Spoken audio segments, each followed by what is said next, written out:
Saludos cordiales. A continuación presentaremos en nuestra exposición sobre factores de peligro psicosocial correspondiente a la asignatura de riesgo público, la unidad número 3. El tema de nuestro grupo es la Ley 1010 del 2006. Durante la exposición hablaremos del objeto de la definición, las modalidades, el procedimiento y las medidas preventivas ante el tema que expone esta ley.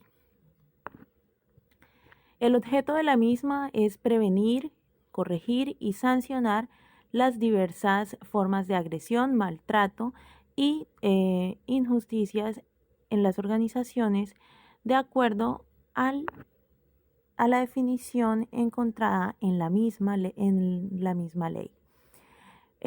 Hace referencia a que el acoso laboral es toda conducta persistente y demostrable ejercida sobre un empleado, un trabajador por parte de un empleador, un jefe superior jerárquico inmediato o mediato, o un compañero o un subalterno, encaminada a infundir miedo, intimidación, terror y angustia, a causar daño o perjuicio laboral, generando desmotivación en el trabajo e incluso induciendo a la renuncia del mismo.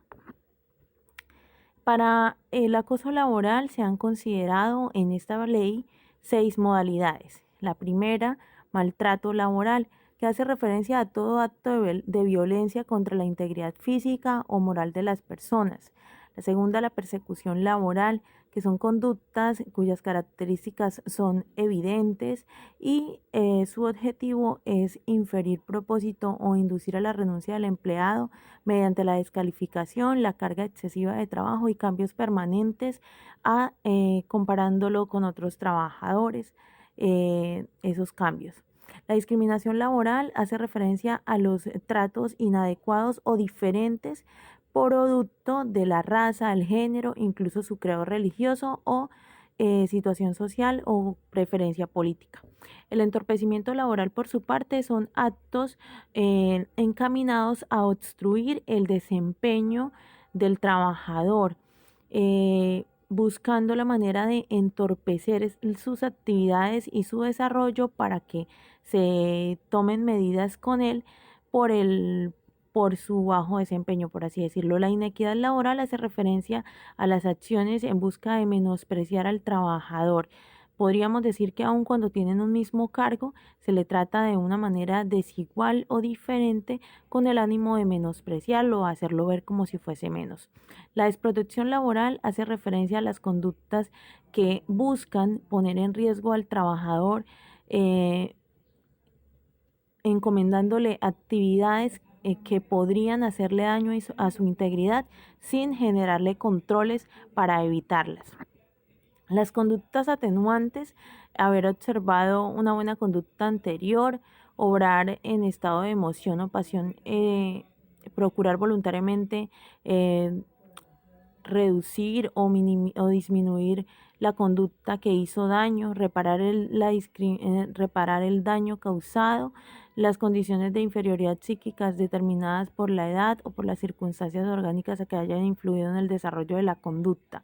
Son conductas atenuantes. Y las circunstancias agravantes ante estos eventos podría considerarse una reiteración en la conducta inadecuada o indeseada, una existencia o una ocurrencia nueva de otras causas que den lugar al acoso laboral, realizar la conducta por motivo adyento, fútil o mediante un precio o una recompensa o una promesa remuneratoria, mediante el ocultamiento o aprovechamiento de las condiciones del tiempo, modo, lugar o dificultades que tenga la persona que esté siendo acosada.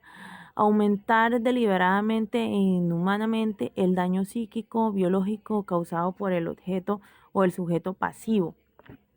Otras circunstancias agravantes, la posición predominante, y esta es una de las más comunes, del autor por su cargo, por su rango o por su ilustración o la línea de mando que éste ocupe. Este es uno de los más frecuentes, teniendo en cuenta pues que en los casos en que el acosador es línea de mando o es descendente del acoso, abusa del poder que tiene la organización para ejecutar estos actos. Otra conducta es valerse de un tercero para seguir haciéndole daño al acosado. Cuando la conducta es desplegada por un sujeto activo, se causa un daño a la salud y al sujeto pasivo, que es el acosado. La competencia ante el acoso laboral. Cuando la víctima del acoso laboral sean trabajadores particulares, corresponde a los jueces de trabajo con jurisprudencia en el lugar de los hechos. Cuando la víctima del acoso laboral sea servidor público, la competencia corresponde al Ministerio Público. Las sanciones podríamos encontrar en la ley este apartado donde nos habla de las sanciones en caso de que sea cometido por un servidor público. Es una falta gravísima al Código Disciplinario Único. Terminación del contrato sin justa causa cuando el trabajador renuncie o abandone el cargo. Multa de 2 a 10 salarios mínimos legales vigentes para quien realice y la persona que lo tolere. Pagar hasta el 50% de la EPS y la ARL por el tratamiento de la enfermedad laboral y las secuelas originadas en el acoso laboral.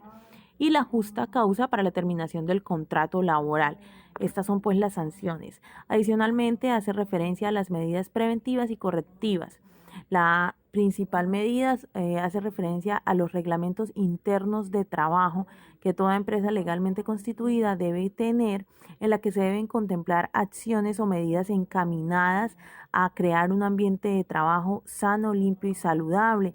Además de eso, la creación y el trabajo arduo de los comités en busca de fomentar ambientes de trabajo agradables donde se respete y se toleren las diferencias entre los trabajadores, y por supuesto estos comités tienen como tarea principal fomentar espacios en los que los trabajadores se puedan desempeñar sin poner en riesgo su salud mental y su integridad. Por otra parte, la víctima del acoso laboral tiene todo su derecho a exponer la situación que está viviendo a través de la entidad competente, en este caso el Ministerio de Trabajo, a quien le podrá hacer saber o dar a conocer de manera escrita la situación que está viviendo, y estos a su vez actuarán de acuerdo a la misma ley. Quien considere que es una víctima del acoso laboral de alguna de esas modalidades descritas puede solicitar la intervención de manera amigable y legalmente, buscando, por supuesto, la integridad de los trabajadores, que se fomente un trabajo seguro y sobre todo que se salvaguarde el propósito de la ley. Esta ha sido nuestra presentación, nuestra exposición. Esperamos que haya sido de su agrado.